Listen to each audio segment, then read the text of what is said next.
Lauren is in the Honda Accord right behind my truck with our two cats, but I can't get out and see her. The last guy who got out was shot in the legs and then run over by a tank. We set out yesterday from Gainesville, Florida, where Lauren had recently graduated from law school. We were moving to my home state of Maine to start a permanent life together. The drive was beautiful most of the way, and Lauren and I spent a lot of time on speakerphone with each other to comment on it. A couple of times we passed through rain, and once a really wild thunderstorm that lit up the whole sky for miles. And then, about 8 hours ago, we hit a traffic jam on I-95 just outside of Lewiston, Maine. I took a look at the navigation thing on my phone, but it didn't show any red areas of heavy delay. It also had some trouble showing my exact location, though, so I lit a cigarette and figured it would just be a few minutes. After about 15 minutes, I called Lauren. "How's it going back there?" I asked. In the background, I could hear the cats going nuts. "Oh, not great. Do you hear Hanky and Hattie howling? They started up as soon as we stopped. What's going on?" "That must be an accident that just happened. My phone usually gives a or something. I heard one of the cats hiss while the other one yowled. I'm so tired." "I know, me too. Let's stop and get something to eat once we make it through. Sound good?" "Yeah, okay." "All right. I love you." "Sorry about the cats. Love you." I hung up and tried to get something on the radio. I have a base model 2006 Toyota Tundra, so no aux jack, and the CD player had broken years ago. During the entire trip, I had been at the mercy of radio stations, and for the most part they didn't do much for me other than create a general atmosphere of annoyance. Now, though, I couldn't even keep the radio on. What wasn't horribly static was some kind of distorted robotic voice, reading off a list of numbers and random words strung together. Across the whole radio band was the same thing. I couldn't take it, so I shut it off. I picked my phone back up and went to check Twitter. All I got was that game where you have to jump the dinosaur over cacti faster and faster, and then it gets dark out and the birds come. No internet. Finally, Twitter did half-load, so there was some intermittent reception there. Barely. After a half hour passed, I started to get antsy, and so did everybody else. People were sticking their heads out of the window to try and see what was going on, but it was no use. The line of cars seemed endless. A few people got out of their vehicles to try to get a better look. I got out too and started walking to Lauren's car. When I got halfway there, a voice cut into the air. It sounded like somebody shouting through a bullhorn. "Return immediately to your vehicles. No one is permitted to be outside. This is your warning. If you do not heed it, there will be severe consequences." "What the heck is going on?" some guy shouted, and he was standing a few car lengths in front of me. An instant later, he was down on the ground and not moving. I didn't see what happened exactly, but that was enough to make me hustle back to my truck. I tried calling Lauren again. When she answered, all that I could hear were broken flashes of the cats screaming, and Lauren sounding scared and begging to know what was happening. "I don't know," I said, not sure that she could hear it. "Maybe they're searching for a criminal or something. I don't know." Then we were disconnected.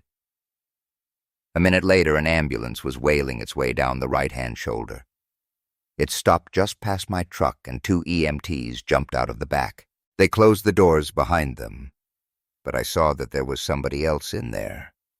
Somebody dressed in riot gear, holding a big gun. The EMTs dragged the guy that was yelling by the arms over to the ambulance. They opened the doors and sort of tossed him in, and then followed behind. I saw the riot gear person again for a second, and then the doors slammed shut, and the ambulance sped off down the shoulder out of sight. Somebody 4 cars ahead of me got the idea to follow the ambulance out of there. I watched as a red Hyundai Sonata with a New Jersey license plate tore into the shoulder lane and sped after the ambulance. I tried calling Lauren to ask her if she thought that we should try it too. It was a ballsy move for sure, but she had sounded at the end of her rope stuck in there with our wailing cats, so I thought she might be willing to give it a shot. This time, the call didn't even go through. I was getting ready to try calling again when I heard this loud blast. A puff of smoke blossomed somewhere up ahead, and all of a sudden there were chunks of a car flying through the air. A red car, very likely that red Hyundai Sonata. As I watched a flaming tire roll to a stop against the highway divider, I decided not to replicate New Jersey's maneuver. I heard the blast of a horn behind me, and I looked in the rear view to see that Lauren had her arm out the window, moving her hand around in a circle. Finally, it hit me that she was telling me to roll down my window, so that's what I did. "You hear me?" she shouted. "I can." I could even hear the cats. They sounded really freaked out. "What's happening?" she asked. "I don't know, baby. I think we're in some kind of military lockdown, maybe. I think we just have to sit tight." "Can you throw me a bottle?" asked Lauren. "What? A bottle like a Gatorade or something? I know that you probably got 10 of them in your front seat." That was true. Not 10 exactly, but close enough. I just threw all my trash on the seat of my truck until it started overflowing, whereas Lauren kept her car clean. "What are you going to do with the bottle?" I asked. "Well, not something I want to shout out for the whole world to hear. Let's just say that we've been here a while and I don't think we're coming to a rest stop soon enough." But finally I understood. I reached over and grabbed a bottle. I chucked it out the window, but it was a bad throw and bounced off the hood of Lauren's Honda. I tried again, and this time she caught it. She rolled up her window, and in the rearview mirror, I watched her fuss around as she presumably tried to pee into the thing. This was when the fleet of massive trucks started rolling in on the southbound side of the highway divide. Some of them had cranes sitting on long flatbeds, and others had big chunks of some kind of metal material. Soon the southbound side was jammed up with these giant trucks in their haul, and then they started to get to work. "What are they doing?" asked Lauren. She opened her window back up. "Are they building a wall?" That's exactly what it looked like they were doing. One crane would take a massive chunk of material and lift it into place, either next to or on top of another chunk. "Yeah, they're walling us in," I shouted. I checked my phone for the 1,000th time. I had a bar and I used it to call 911. A lady answered. "What's the address for this emergency?" I-95 northbound just before Lewiston, Maine. I forget the exit number we were coming up on. I'm sorry, that's okay. What's the emergency? Well, we're in this weird traffic jam and people are dying here. Cars are exploding. They're building a wall around us. They're trapping us here. I know that sounds crazy. There was a long silence on the other end. I thought maybe we had been disconnected, but then I heard her voice again, crystal clear. "Sir, I'm going to need you to remain calm and stay in your vehicle. And if you would, roll down your window. Not the driver's side, the passenger side." "What?" I asked. And then I heard the tapping at my window. There was a lady cop standing there holding a cell phone up to her ear. My heart jumped up into my throat, and my instinct was to slam my foot on the gas pedal, but there was nowhere to go. I rolled down the window. "You reported an emergency?" asked the cop. "Everything looks okay to me. We don't discourage anybody from calling emergency services if they truly think that there might be an emergency situation occurring, but everything appears to be perfectly fine here. I'll give you the benefit of the doubt this time, but remember that we also very strongly frown upon fraudulent 911 calls.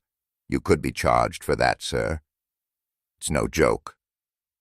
"Oh," I said, trying to hold it together. "I'm sorry about that. I did think that something bad was going on, but now I see that everything's okay. Thanks for checking in." "It's no problem at all, sir," said the cop, smiling. "And remember, stay in your vehicle."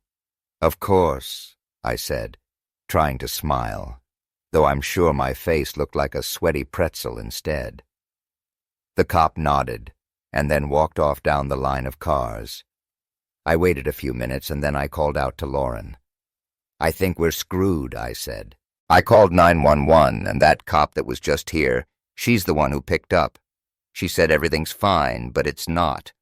God, said Lauren. "What do we do?" That's when the guy jumped out of his car and made a break for the wooded area to the right of the highway, and that's when they shot him in the legs. I heard him cry out and watched him hit the ground. I heard a loud, continuous rumble, interspersed with snaps from the woods, and then I saw the tank. It didn't so much emerge from the woods as it destroyed the woods in its wake. Beyond it, I saw another enormous wall. We were walled in from 2 sides, and my guess was that we were walled in from 4 sides. The tank crushed the man like he was a very small ant. They're working on the roof now, and it's almost done. Once the roof is on, I have a feeling that I won't get any reception at all. Before that happens, I'm hoping for one more spike so that I can get this post out. I don't know if this is on the news or not. I thought it was just a traffic jam, so that's probably how they're playing it off. They probably have rerouted traffic around us by now. I don't know what this is, but there are now dozens of heavily armed people in riot gear going from car to car. Sometimes they drag somebody out and carry them screaming off to what remains of the wooded area where they disappear from sight. They're almost at my truck now. I hope they skip me and Lauren. Oh, God, I'm going to tell her that I love her. If this reaches you, I don't know what you can do, but please try to help us. I gripped the steering wheel with sweaty hands and stared straight ahead as a person dressed in riot gear stepped up next to my truck holding a huge gun. I didn't know what to do other than sit there frozen. "I'm going to need to see your driver's license, sir. Please don't get smart and try anything or I will shoot you in the head." I lifted one hand from the steering wheel.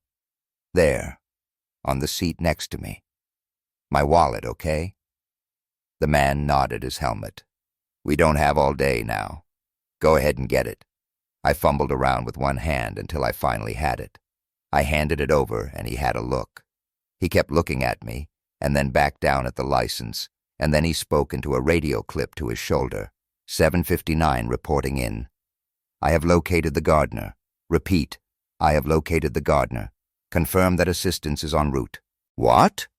A strange robotic voice replied. "This is confirmation that assistance is en route." 759. "What is this?" I asked the man. "What's happening?" "We're saving the world, sir," he said, handing the license back. "You'll understand soon enough. Please do not worry. Everything's going to be okay." Somehow, I wasn't reassured. Within a minute, 3 more riot gear troopers or whatever were marching toward my truck. Then they were all at the driver's side door. "Please step out of your vehicle and come peacefully with us," said a woman. "We have been cleared to take a non-violent approach with you, sir. You are very fortunate." "What about my girlfriend?" I asked. "And our cats?" "They're in the car behind me." The woman turned her head and took a quick glance at Lauren. I could still hear the cats through the open window hissing and yelling. "If she's on the list," said the woman, "then she'll be joining you shortly." "No," I said. "If we're not together, then I'm not going anywhere. So you better check your list now." The woman nodded to the man who had originally come up to my truck. "Check her out, 759, she said, and then she turned back to me. "We have been authorized to use a non-violent approach with you, but commanded to bring you with us by whatever means necessary." I watched in the rearview mirror as the 759 dude looked over Lauren's ID. He spoke into his radio again and then walked back over. "We have been authorized to bring the gardener and the gatherer together," he said to the rest of them. "The what?" "And the cats," I asked. Back to the radio. "This is 759. The gardener has requested to bring along 2 felines. They are currently securing crates in the back of the gatherer's vehicle. Permission granted or denied?" I held my breath until I could hear that robotic voice cut through the silence. "Granted." I would have felt a great relief, except I wasn't sure if that just meant that we were all getting dragged off together to die in the woods. I guess that was better than dying alone, at least, if we were going to die anyway. I stepped out of my truck and walked with 2 big and heavily armed escorts over to Lauren's car. She got out and our captors, or whatever they were, let us hug. "Are you okay?" Lauren asked. Sure, I said, genuinely smiling because I was with her again, having a completely normal one. We will carry the felines, said 759. I don't know, man, said Lauren. They're not keen on strangers. 759 opened the back door and took out the two carriers. I thought that by then I would have heard it all from those two. But what now issued forth from those carriers was a sound as though 10 witches were screaming while being burned alive. I thought that my ears were going to start bleeding. He handed the carriers off to 2 of his buddies and then shouted above the wild sounds of the cats, "Follow us, please." I looked at Lauren and wondered if we would soon be dead. I could tell that she was thinking the same thing and that answer was probably.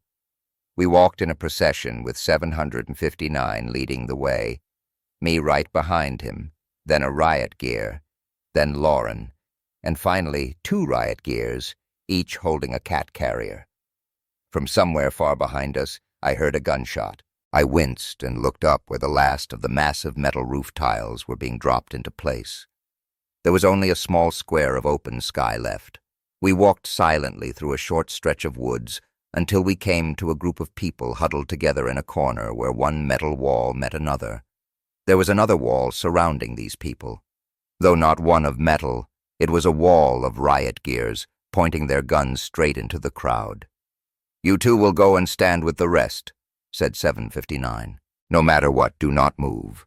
If you move, you will die. We would strongly prefer that you didn't." "The cats?" asked Lauren. "Can I have them?" "Shortly," said 759, "if you do as you're told." We went and stood where the others were crouched. The area smelled like sweat and piss and crap. People were sobbing and muttering in fear. One woman stood up and made a break for it. She put her head down and started running. I expected the guards to shoot her, but they didn't. "We tried to save her," said 759, "but we sadly can't save everyone. She's dead now. You'll see." And then I did see. I heard the rumble first, coming from above. I looked up and had half a second to process what a coincidence it was that we were standing under the one square of the roof that wasn't filled in yet. This was followed by another half a second in which it dawned on me that the roof was actually falling down, intact as one giant sheet of massively heavy metal. It did not take long for it to reach the ground. I stood there holding Lauren, looking around in shock. The roof was now the floor, and it had crushed everything except for those of us who were below that one empty space. In an instant, it had crushed all of the trees and all of those cars with the people still in them. Everything. The woman who had run away. They were all dead now. Hundreds of people flattened to death in the blink of an eye. All of these survivors went silent. The only noises were our 2 cats, Hanky and Taddy, who had somehow become even more wild. They were clawing at the sides of their carriers, and then the thunder from overhead. I looked up at the now completely open sky, and I saw the darkest and thickest clouds that I had ever seen. Bolts of lightning were shooting constantly from the darkness in every direction. "We're in hell," I thought. "What? What is happening?" I asked Lauren. "I think the sky just fell," she said. A bolt of lightning crashed down several feet in front of us. The brightness made me instinctively close my eyes, and I felt an incredible heat. When I dared to open them again, I saw the spot where the lightning had struck. It was glowing green. It got brighter and brighter, and then, it's hard to describe. It's like that spot of the floor was suddenly sucked away into nothingness, and in its place was a vast, seemingly endless black hole. "Everyone now, please step into the portal," said 759. Nobody moved. We were all looking around in shock. "Everything is quite fine. The travel will not harm you." 766, "Would you please demonstrate?" One of the guards nodded and then walked over to the black hole. She turned around, stepped into it backwards like she was climbing down a ladder. I watched in disbelief as her leg was swallowed up by the darkness, and soon she was gone altogether. "What happens if we don't?" somebody asked from behind me. "Then we will shoot you," said 759, very matter-of-factly.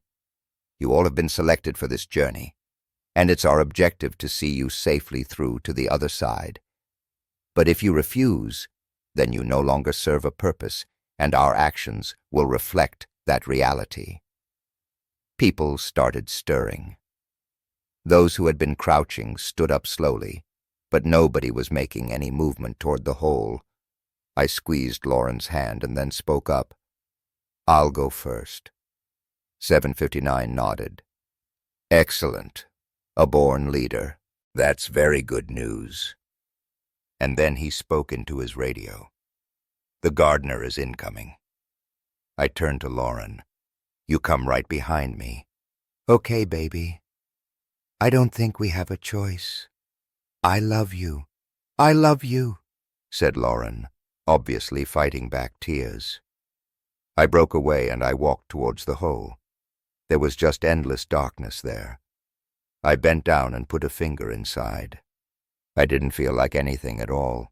I pulled my finger out and did like the guard did. I turned backwards and started climbing down the hole. It was very strange, as though the hole itself were very dense. So even though I couldn't feel anything solid under my feet, I could control my movements, and I didn't fall quickly into the darkness like I had feared. I stopped while my head was still in this world, and I took one last look at Lauren. My God, she was beautiful. And then I ducked down, and I was on the other side.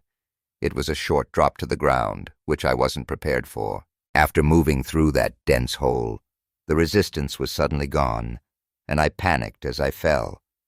But it was only a couple of feet, and I recovered quickly. I still have not recovered from the strangeness of the world that I landed in. All around me, the ground was made of black rocks. I could occasionally see shocks of red scattered among the rocks. I later found out that these are some kind of plants. Above, the sky was covered in those same dark clouds that I had seen before. Bolts of lightning shot out continuously from them. In the distance, I saw what looked to be a single mountain standing tall. Other than that, the landscape was completely barren. It was mostly those rocks as far as my eye could see. It instilled a sense of hopelessness right away that, to a large degree, hasn't left me since the moment that I've arrived here. There was a greeting party waiting for me. More of those people in the riot gear. "Welcome, gardener," said one. "We've been waiting for you." I saw Lauren's shoes starting to emerge from the black hole, which was floating about 10 feet above the ground. "What is this place? Why are you bringing us here? And why are you calling me the gardener?" "Oh, the professor will explain everything," said one of the guards. "Oh, right, of course." And here I was, worried about things. "And who's the professor?" I asked. Lauren was in up to her waist now. "You'll see him soon enough," said a different guard. He pointed off to the massive mountain. "There. Great." I walked over and got ready to catch Lauren. I didn't want to grab her legs yet and freak her out. Finally, she emerged fully and dropped into my arms. "Hi," I said. "Not exactly the honeymoon we talked about, but I guess it'll have to do."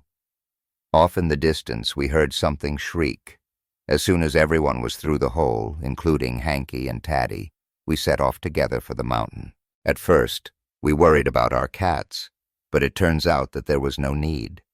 They're strangely calm here, and have been walking along with us outside of their carriers. And they're not alone. I mean, there are other cats here. We'll be walking along, and a cat will pass us by from the other direction, just nonchalantly swinging its tail. It's a very bizarre sight in this environment. But the cats and the red plants aren't the only things living here. We found that out on the first day. We were maybe halfway to the mountain when somebody in our group shouted out, "A snake! They're in the rocks!" I looked down, and for a moment, it really did look like a snake until it arose. I saw it in a flash, but I'll never forget it, especially because I've seen many more since. Its body was skinny and scaly like a snake, but it had appendages. Its arms were black bones, as if taken from a human skeleton and then scorched in hellfire. They were the same color as the rocks, which made them blend in when the monsters slithered around on the ground to sneak up on us. At the end of those bone arms were long and sharp claws. These now tore into the person who had cried out, slicing her up into a pulpy mess in an instant. I didn't see the head that time, because there really isn't a head. It's more like where the head should be is just this undulating gas, like when pavement gets really hot. It's like there's something there that you can't quite see. The monster picked up the dead woman and scampered off with her, as our guards fired off dozens of rounds. It was no good. The thing got far enough away and disappeared with the corpse, even though there was nothing to disappear behind. They traveled in the ground, crawling through the rocks, and somehow managed to drag their victims down there too. "You have to hit them in the heart," said 759. "The good news is that they have 3 of them. We started with 43 people in our group, not counting the guards. We're down to 20. Not all of the dead have been claimed by monsters.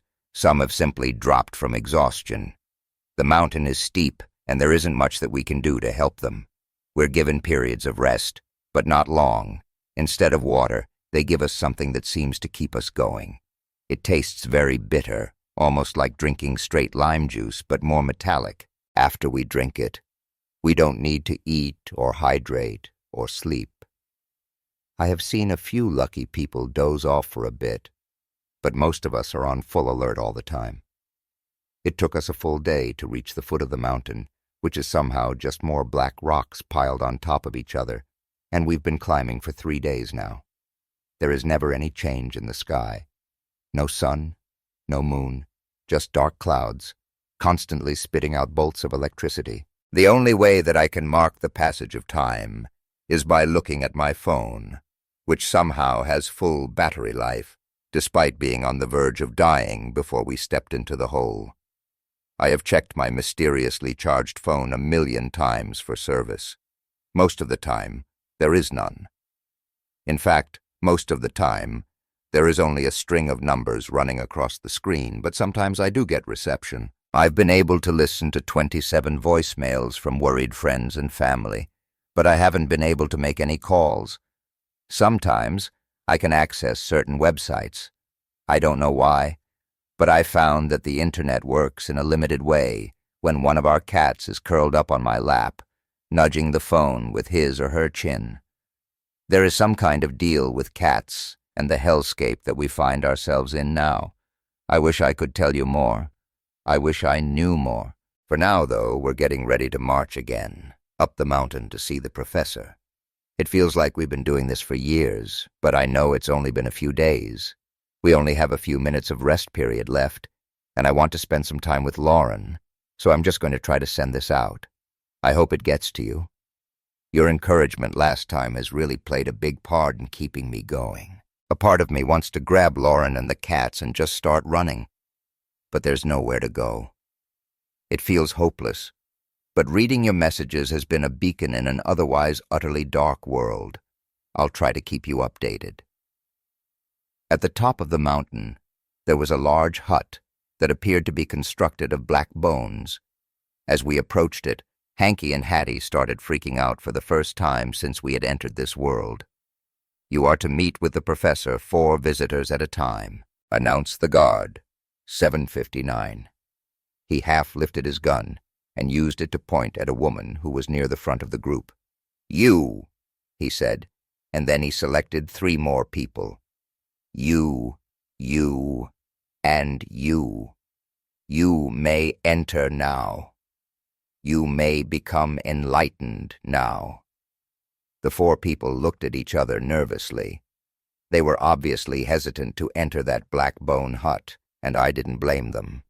It seemed somehow like death himself was in there waiting to swallow us up. Hattie let out a very mournful yowl as the dark clouds above continued to spit out endless bolts of lightning. "Now," said 759, lifting his gun fully. "As with everything else since this nightmare started, We didn't seem to have much of a choice.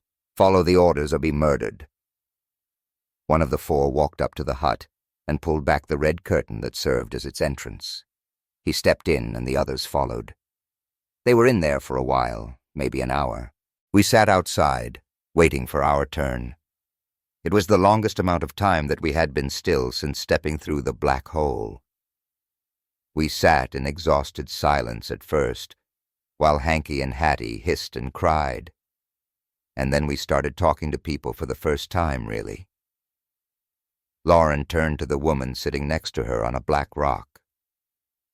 "I'm Lauren," she said. "What's your name?" "Amelia," said the woman in a tired voice. "Why do they keep calling you the Gatherer?" Lauren shrugged. "No idea. What do they call you?" 802, said Amelia. "I think that means I'm supposed to become one of those guards with the guns. Though why or how or what this place is or what is going on, I have no idea. Like, why are there cats just wandering around here? What are those weird plants? I mean, what is this place?" "I'm as lost as you," said Lauren. "But I think we're about to find out." As she said this, the curtain opened and the four people who had gone in stepped out. They had wide smiles plastered across their faces, and they looked very relaxed, the total opposite of how they looked going in. 759 selected 4 more people, including Amelia, and we sat waiting for our turn. We tried to get some answers out of the people who had already gone in, but they weren't saying much. "Everything's going to be just fine," was all that they would say. "You'll see." I tried to get our cats to calm down so maybe I could take advantage of the wait time to get some internet reception. But they were both backed up against rocks with their tails straight up and their fur on end, baring their claws and swiping at anyone who got near, including me. We made some more small talk with the people around us, but nobody knew anything more than we did. Eventually we settled back into silence. I sat there with Lauren's hat on my lap, waiting. We were so exhausted, but the weird drink that they had been giving us wouldn't let us go to sleep. From inside of the hut I heard a scream. Lauren bolted upright and we all stared at the red curtain with wide, terrified eyes. Finally it opened, but this time only 3 people stepped out. Like the others who had come out before, they seemed perfectly happy with life. But they were one short of the 4 who had entered. And then it was our turn. 759 pointed to me, and then Lauren, and then 2 others. "You ready?" Lauren asked. "No, but I don't think we have a choice," I said. I went first, and I pulled back the curtain and stepped in. I was instantly overwhelmed by uncomprehending terror. The first thing that I noticed, because it was the only thing moving, was one of those horrible creatures of snake and bone with a shimmering ghost head crouched in a corner. It was tearing into a human body, the guy before us who hadn't made it out. A spray of blood and body parts splattered against the bone walls of the hut. Next, my eyes moved to a large machine sitting on a table. It had all sorts of levers attached to it, and it was making a constant whirring sound which could barely be heard above the wet noises of the monster ripping apart the corpse. There were several wires coming from the machine, and I followed them with my eyes. They ran up and over to where 4 people were sitting strapped to chairs. They were sitting motionless, only occasionally blinking with wide-open eyes. The wires ran into their heads and then back out of them. On the floor next to the chairs was a cat carrier. Inside was a cat, apparently sleeping peacefully, with a wire also running into and out of its head. The wires ultimately led to a man sitting cross-legged in another corner of the room. He had shock white hair and was wearing large eyeglasses, and the wires terminated in his head. His eyes were closed. Then he opened them, looked straight at me, and then said, "Hey there, Chief. Been waiting for you." Once we were all inside, the professor began. 15 years ago, I discovered a portal from the new world to this world that you find yourselves in now. And make no mistake, Earth is young, It's only been there for 4.5 billion years, and it will not last much longer. This place, this wonderful place where everything is possible, it's been around considerably longer, and it'll be around for as long as we sustain it and harness its energy. Earth was never suited for us. We were always destined to destroy it. But this world thrives on us. It needs us, and for too long, we have neglected it. Even 15 years ago, this world was quite different. It has been dying rapidly, and that's why you're here. We are going to save it. We're going to save all of the people on Earth. Or most of them, anyway. The professor let out a chuckle, and then continued. When I first stepped through the portal, the wormhole, I was overwhelmed by this world's energies. I was transformed instantly, and my mission became clear. I had to save everyone and everything that matters. So I went back to the new world to get started. But I wasn't ready. Everything was still too raw. I couldn't control the new energies inside of me. And well, things didn't go well. I slaughtered some Harvard students, and my body was riddled with bullets when the police found me. But I didn't die. I just came back here. Upon my return here, I knew that I needed to take my time and devise a plan. That's what I have been working on for the past 15 years, and that is where you all come in. But before I tell you what that plan is, and what you'll each be doing, I want to show you why we're doing this. The professor reached up and pulled one of the wires out of his head. There was a sharp needle attached to the end. "Stick this in your head," he said. "Each of you. Don't worry, it won't hurt and it'll go in easily. And what you'll see next is what this world once was and will be again with your hard work." None of us in the room were eager to jam a wire into our heads, but I got motivated when I looked back over to the corner where the snakebone monster was at. It had finished its work and was now standing up over a puddle of blood and pulp, presumably watching us. "Okay," I said. I walked up to the professor, took the wire, and jammed it into my head. I felt warmth rush over me and a mounting feeling of deep peace and even deeper joy. Everything was all right. Everything was always going to be all right forever. I looked around, and I was in the middle of a green field. Up ahead was a massive waterfall with a rainbow appearing in its midst. And then I heard them, children laughing in pure delight. I turned around and saw hundreds of people in the field then, all smiling and playing and holding hands. Behind the people was a grove of trees ripe with bright and colorful fruit. And then I was lifting off the ground like I was flying, getting higher and higher. I felt someone squeeze my hand, and I looked over to see Lauren. She was smiling in the sunlight, looking drop-dead gorgeous.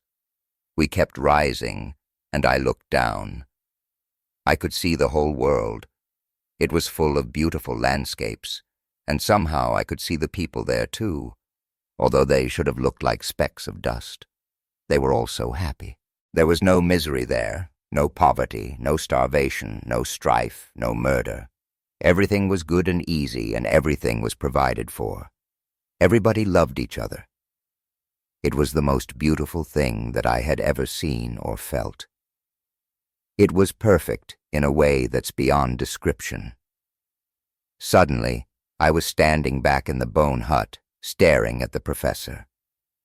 He had pulled the wire out of my head. "I'm pretty good, huh, Chief?" he asked. And then he pulled the wires out of Lauren and the two others. "We can have that again. And we can bring everybody from Earth here so that they're not stuck on a doomed planet. We can make a new home that will last as long as we sustain it." "How?" I asked. "You're the gardener," said the professor. "Those red plants you see every now and then, those are what give this world its energy. We need more of them, and you're going to tend to them." "I've never planted anything in my life," I said. "I don't know anything about it." "Oh, you're underselling yourself," said the professor. "Your hands, they're glowing green. You can't see that." "Oh no, of course not. You're not ready. But you'll know what to do, and you already have plenty of work to do. By my count, There are already 23 human hearts here to plant. The professor looked over to the corner where the monster had torn apart the man. Oh, my mistake. 24. Outside, we heard a sudden burst of gunfire. "Make that 32, said the professor. I struggled to grasp just what was going on. It was overwhelming. I mean all of it. The plants are human hearts, I asked, torn between horror and amazement. Now you've got it, Chief, said the professor, smiling. And the better, more virtuous the person, the more energy that her heart plant will release into the world. The professor turned to the woman who came in with us. Your heart glows gold, my dear. That is why you're the judge. You will travel the new world and find the purest hearts for the gardener to plant. Next, he turned to Lauren. And you, with the silver tongue. You're a master of persuasion. Well, he's right about that, I thought, looking down at the pink flowers on the shirt that I was wearing, which she had picked out for me. You are the gatherer. You must also return to the new world and convince these people, the ones whose hearts we need, to gather at certain places at certain times. Their hearts must enter this world still beating for this to work. The professor turned to the other man in our group of 4. And you are the engineer. Your brain flashes with electric energy. You will help me work out some technical issues that I've encountered. Our goal is ultimately to be able to control when and where the wormholes open. I achieved that once, 15 years ago, but that was when this world had far more energy. So you didn't cause the wormhole to open up? Asked the engineer. The one that brought us here? No, said the professor. I was given advance warning of it due to energy spikes coming from the new world. That is why I sent my agents in that world to set up the blockade. But why us? Asked Lauren. I know we have glowing body parts or whatever, but how did you know that? How did you know that we would be there? The professor shrugged. I didn't. But once you were there, I could detect your energies and I knew your names. I have means of communicating with the new world. He pointed first to the cat in the crate and then to the giant whirring machine. It is powerful, but imperfect. That is the one thing that the engineer will help me with. At any rate, once I realized there would be a mass of people within range of the wormhole, I decided that now would be a good time for serious recruitment. And the others? Asked the judge. The ones who got crushed in their cars. Some were brought here to be soldiers, some were brought to be plants, and you were all brought to serve your purposes, but some have no purpose whatsoever.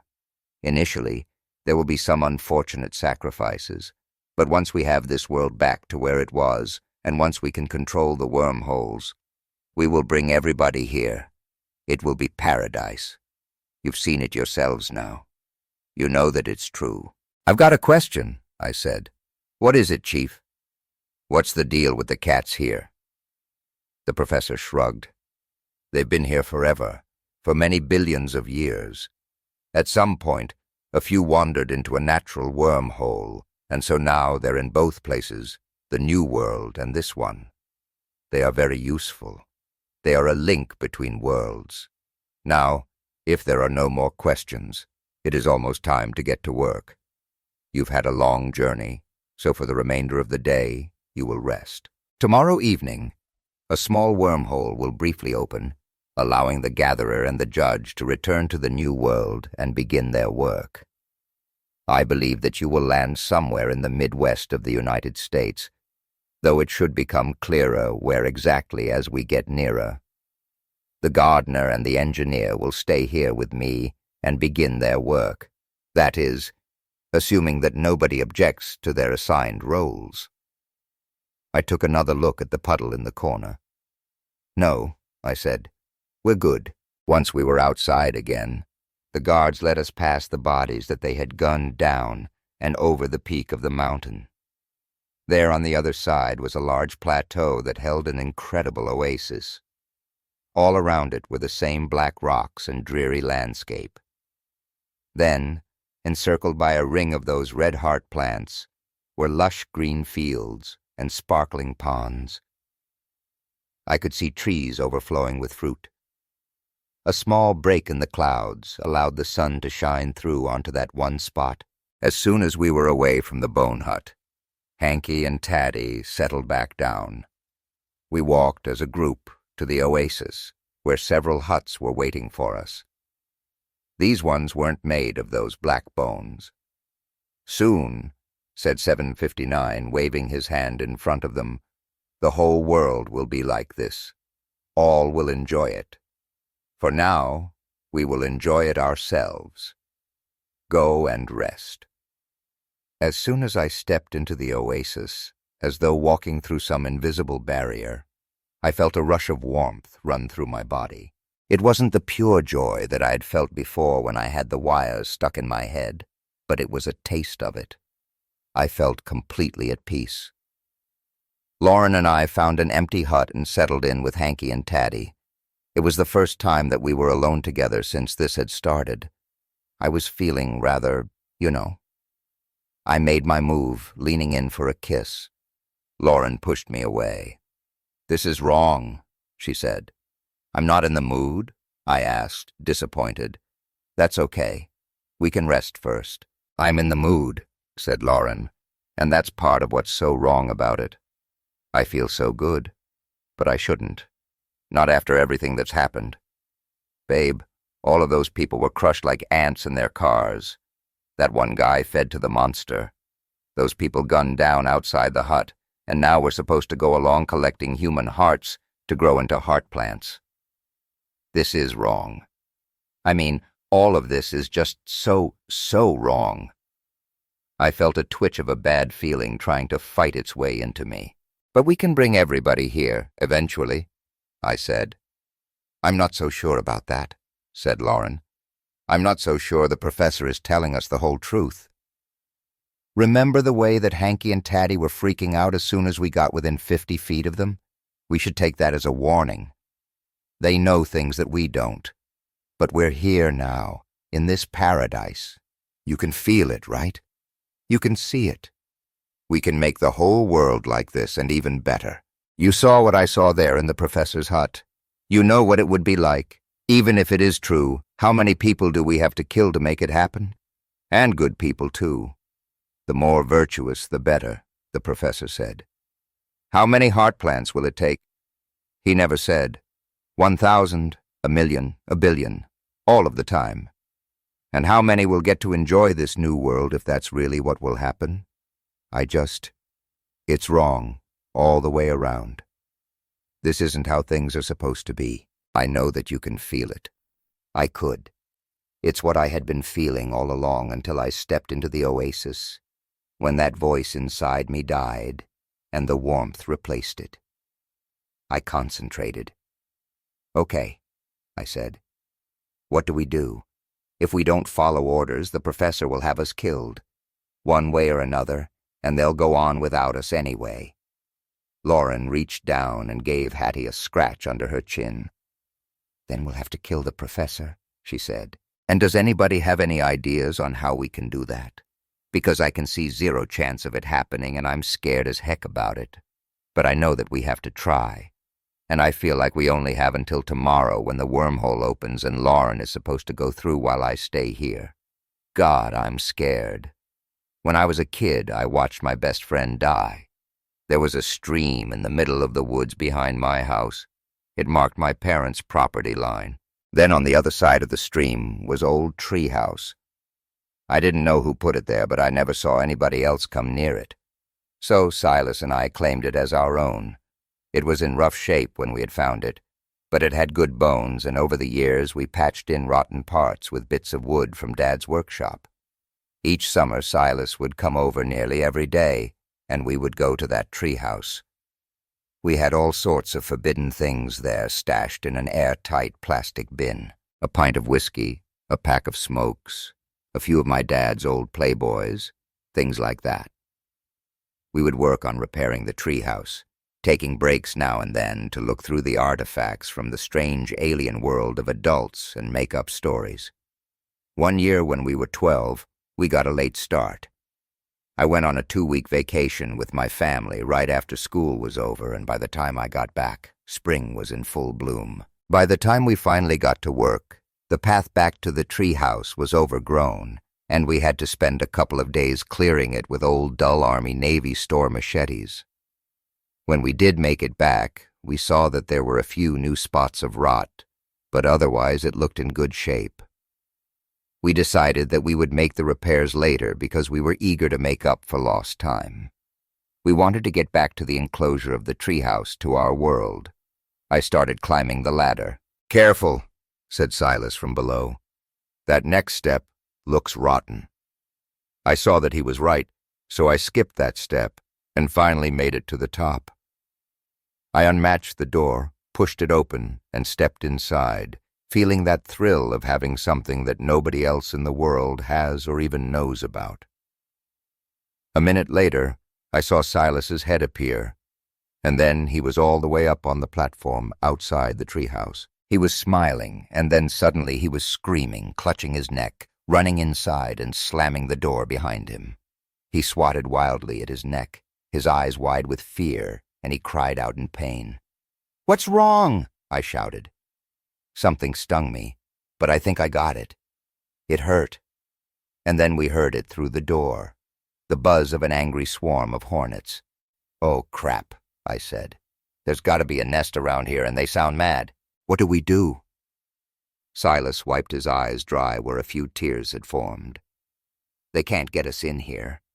They'll go away after a while. Then we sneak past them, get some spray, and we nuke them." But he was wrong. They could get us in there. I don't know how exactly they got in, but they got in. Before we knew what was happening, we were both covered in hornets. I twisted in pain from dozens of stings, unable to escape and unable to think. I saw Silas stagger back, and then he was up against a rotten section of the wall, and then the wall collapsed and he was falling down. I ran to the opening that Silas's body had created, and I jumped. I landed on my feet a few yards beyond Silas. His head was resting on a rock with a stream of blood forming, and his neck was bent at an odd angle. He wasn't moving. I had lost some of the hornets in my jump, but still others were crawling on me, jamming their stingers into my flesh. "Silas!" I screamed, but I knew that he was dead. "Come on, man, run!" I ran in unbelievable pain through the woods, back to my house with tears and snot streaming down my face. I kept imagining a swarm of hornets following me, and for many years afterwards, I would have nightmares about them. I would see one slipping through the crack under my bedroom door, then another, and then dozens, hundreds, even thousands. The door would swing open, and Silas would be there, dead, but still somehow standing, covered in hornets. Lauren and I are back on planet Earth. We didn't kill the professor. He's still there in that horrible world with his minions, and he is pissed, with the fury of 10 billion hornets from hell. We decided to talk to the judge first. We found her sitting under a tree, thoughtfully chewing on a green fruit, the juices dripping down her chin. All around us, people were walking in the sunlight, holding hands. Some of them were still in their riot gear. It was a very strange sight. "Mind if we join you?" asked Lauren. "Sure," said the judge.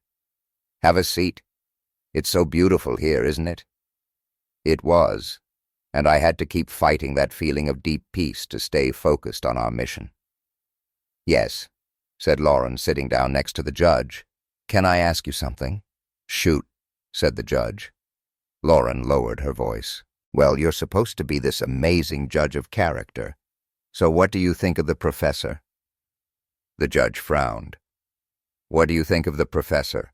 she asked. I started to get nervous. On the way over there, we could hear little flashes of conversation from the people walking around the fields. Much of it was a professor this and professor that, all about how great he was, like they were brainwashed or under some kind of spell. It seemed dangerous to share our plan with other people. At the same time, though, I knew we couldn't do it alone. "Lauren, maybe we shouldn't." "It's all right," said Lauren. And then she turned back to the judge. "What do you think of the professor?" "I think that at a minimum, he's not telling us the whole truth. And he's probably lying about everything. I don't trust him at all." I held my breath as the judge looked around silently for a moment, and then she spoke. "Oh, thank God, I thought I was the only one. My name is Darcy, by the way, and I run a bookstore in Michigan, or I did anyway. The only thing that I've ever judged is a pie contest, so I can tell you that I don't know where all this judge stuff is coming from. And another thing that I can tell you is that the professor guy is a creep. No, he's a monster killing all those people.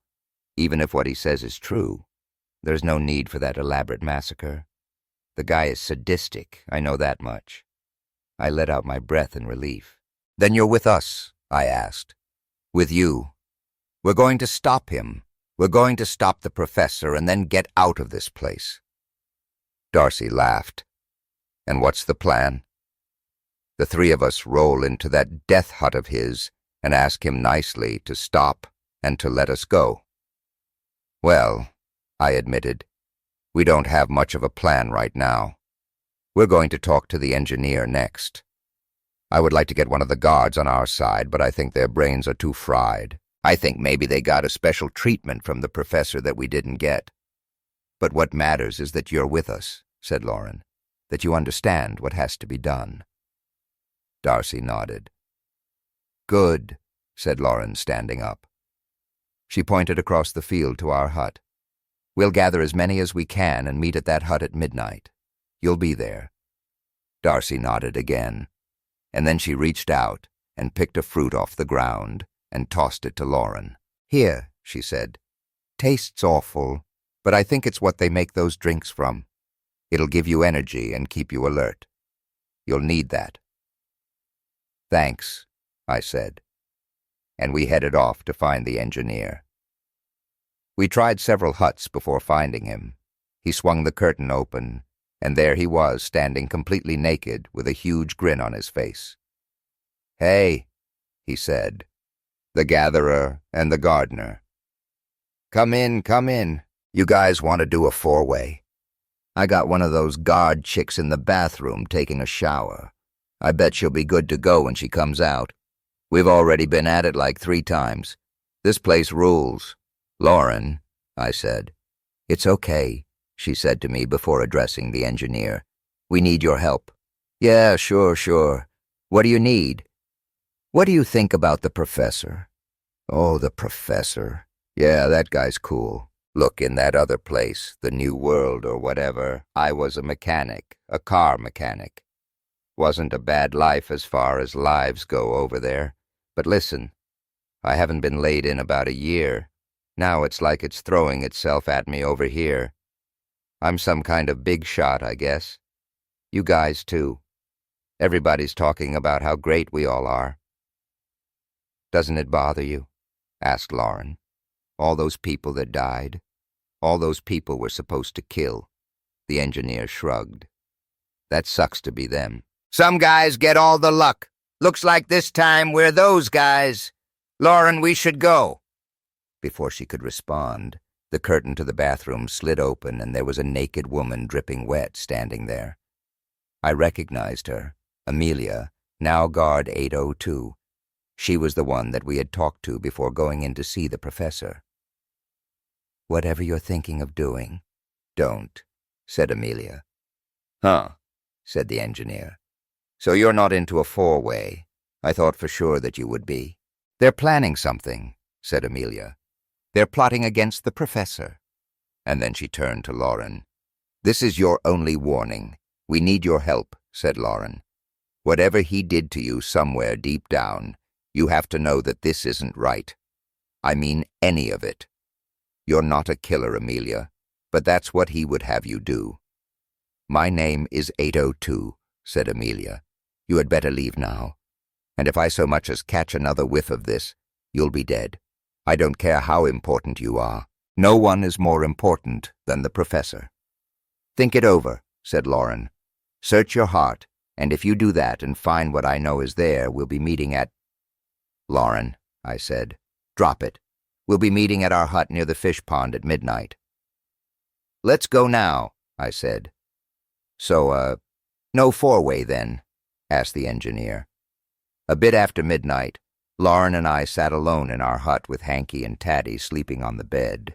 Nobody had showed. Maybe the professor is telling the truth, I said half-heartedly. Maybe this really is for the best. Maybe not for everybody, but for enough people that it's justified. We sat in silence for a minute, and then Lauren spoke up, seeming so sad and tired. We'll have to do it ourselves, I frowned. And how are we going to do that? How are we going to take on the professor and his pet monster, and all the guards who are now no doubt watching us like hawks after your little chat back there with Amelia? Oh, sorry, 802. How? I'll tell you what I would do, said a voice from the doorway. I looked up in shock to see the engineer. I would blow up that machine thingy that he's got everything hooked up to. Seems like the engine of this whole operation. Name's Jeff, by the way. You came, said Lauren, standing up and giving him a hug. Thankfully, he was wearing some clothes now. And then we put several bullets in his brain, said a voice from behind Jeff. It was Amelia, and she was in fact holding several guns. And you, said Lauren, you searched her heart. Sort of, said Amelia, and Jeff and I were getting some outdoor exercise when we saw it. Those plants, they're not really plants, or they are, but then they turn into something else. They turn into those monsters, the headless ones with these snake bodies and the black bone arms and legs. That's what the professor is up to. I don't know why, but he's raising an army of those things, and it can't be for anything good. Yeah, pretty messed up stuff, said Jeff, and gave me the heebie-jeebies. I couldn't even finish after I saw it happen. Just sort of dead in the water at that point. The curtain to the hut slid open one more time. Sorry I'm late, said Darcy. So, what's the plan? The room fell silent except for these snores coming from Hattie as we thought it over. We do it tomorrow, I said, when Lauren and Darcy are supposed to go through the wormhole. We wait until after the wormhole opens, so we have a way out if it goes sideways. First, we get the professor, and we take care of him once and for all. Then Jeff gets the machine while the rest of us cover for him. I don't know what it is, but I don't think we want to leave it behind. And then we get out of here. It sounded almost easy when I said it like that. The next evening, we were gathered together again in the professor's bone hut. As before, there was the machine sitting on a table wired up to 4 people strapped to chairs, and then the cat, and finally the professor. A few guards were in there with us, including 759, who had been with us since the traffic jam, and 802, our woman on the inside, and the monster, the headless snake-bone monster, was in there as well. I felt the pistol pressed up against my tailbone and prayed that it didn't make a visible bulge. In a few moments, began the professor, the wormhole will appear 3 feet to my right. To clarify, and because I believe in full transparency, I am able to predict where the wormhole will open in this world with 100% accuracy far in advance. That is why I chose to construct my hut here. I have been planning this for some time, and to where the hole will open on the other side. That is less clear, but I have narrowed it down to somewhere in New Mexico. I looked over at the engineer, Jeff. He was trying to act casual, leaning against the machine, but he looked obvious to me. Sweat was pouring down his face. The professor went on. It is imperative that we do this now. The gatherer and the judge will make their way to the new world, accompanied by the present guards. I do wish that I had more time to brief you. But the next wormhole will not open for some time, and our work here is urgent. You will learn your roles as you go. There's nothing to it, really, and I know that you all catch on in no time. The first person in the row of chairs began to shake, at first gently, and then more violently. It is beginning, said the professor. Wait, said Lauren. I want to say goodbye to my cats first. They're just outside. That wasn't any secret. We could all hear them wailing away. The gardener and I have decided that they will stay here so that at least he can send messages to me." The professor shrugged. "That is fine, but please hurry, and there is no need to worry about communication, as we have implemented a very sophisticated system. But I agree that the cats will likely feel more at home here." "I'll be right back," said Lauren, and that was the signaler it was supposed to be. "Wait," said Darcy. I saw Lauren shoot her a panicked look. This wasn't the plan. My heart was up in my throat as I reached behind me for my pistol. The second person in the line of chairs started to shake as the first person gushed blood from his nose. "They're going to try to kill you, Professor," said Darcy. "She sold us out." At once, the 7 guards in the room raised their guns and pointed them at various people, including me and Lauren. Amelia played along. "Oh, is that so?" asked the professor, grinning. "Who was planning on killing me?" He looked at me first. "Say it ain't so, Chief." Darcy opened her mouth to speak, but then there was a bang, and a mist of blood sprayed from the side of her head. She dropped to the ground. And then there were 6 guns pointed at Amelia, who had fired the shot. 802, said the professor, shaking his head. "Oh, that's too bad. You would have made a fine soldier, but I may let you live yet. Tell me, who else was planning on killing me? The idea is laughable, but can't go unpunished." "Just me," said Amelia. "What you're doing, I've seen it. I've seen what those plants turn into. They turn into them."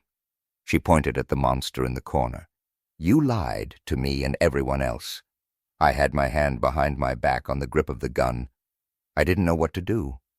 "Is that true?" asked Lauren in an amazingly calm voice. "Is that why you would have me gather impure hearts for you, to turn them into monsters? Why?" 799, said the professor. "Shoot 802. There was a gunshot, and then Amelia was dead." "Have you been lying to us?" Lauren pressed. "All of us? Your soldiers, too? Have you told them what you're doing?" The third person in the line of chairs started to shake. "It's not a lie," said the professor. "If you do as I say, you'll know glories unlike you can possibly imagine, my dear." "Do the plants turn into monsters?" asked Lauren. She was in litigation mode. She had the professor up on the stand. I just hoped it would work. "They're not monsters, Gatherer. They're beautiful. But that's what you're doing, right? Raising an army of them? What are you going to do with that army?" The fourth person in the line of chairs started to shake as the previous 3 bled profusely from their noses. The professor sighed. "I'm going to take over the world," he said. "We are going to take over the world. Not this miserable world that we're in now with its empty parlor tracks. Earth, the real deal. We will rule over it justly for the first time since it came into existence." I could see the confusion spread over the guards' faces as I gripped my gun tighter. Off a few feet to the professor's right, I saw a pinhole of pure blackness appear in the air. The wormhole was opening. "Is that true, boss?" asked 759. "That's what the game was this whole time. Raise an army of these things to bring over to the other side." "Yes," said the professor, "but everything I've told you is true. Once we conquer it, Earth will become a paradise." The monster in the corner of the hut took a step forward out of the shadows. For the first time, I saw the head clearly. It was the head of Silas, my childhood friend, who had broken his neck when he fell from the treehouse. When I saw its face, I felt a terror unlike I had ever known. "Please," said the monster, walking towards me. "We can be together again, forever. We can all be together forever. We don't have to die. We can live again and again and again." I pulled the gun out without thinking, cocked it, and fired it straight into where I guessed the thing's chest would be. The bullet hit. The monster let out a terrible shriek and shriveled up on the ground. That shot set off a blur of events. The guards began shooting, some at each other, others at the professor, some at me. I felt a sharp and incredible pain in my shoulder, like 10,000 hornets stinging me at once, and I knew that I had been shot. On impact, I dropped my gun and fell to my knees. The wormhole was getting larger. Some of the guards were falling down dead. The professor was shaking as bullet after bullet hit him, but he wasn't stopping. Lauren was rushing towards me and shouting something. "Jeff," she was saying, "do it. Do it now." My eyelids felt heavy, but I struggled to keep them open. I watched Jeff unload his pistol into the whirring machine where all the wires were coming from. Sparks flew through the air, and there was a burst of light as the machine exploded, and then Jeff was flying through the air on fire. "We have to go now," Lauren said, pointing at the wormhole. The gunshots were still going off. Guards were coming in from outside, and everyone was shouting. I forced my eyes open with a great effort, and I saw it. The professor dropped to the ground. As soon as he did, the room fell into shock silence until we heard the first pop. I looked over and saw that next to the smoldering machine, the first person in the line of chairs had a spaghetti mess of blood and brains where his head should have been. I actually saw it happen to the second person. Her head popped like a balloon. "Now," said Lauren, "the wormhole's closing." I saw that it was in fact getting smaller now as the third head exploded. "What about the cats? We can't leave them here." "Crap, you're right." She shoved her gun in my good hand and told me, "Stay here," and then she ran out of the hut. That's when the professor arose. Black bones began tearing out of his skin, dripping with green slime. Bones grew out of his chest, his arms, and his back. The most monstrous one of them all had revealed his true form. He roared as a volley of gunfire tore into him. One by one, he began tearing the guards apart easily with long black claws as if they were junk mail. Soon, they were all dead, and he turned to me. "You really screwed the pooch here, Chief," he said, smiling with hideous black veins and dropping a string of green drool. "We could have had it all.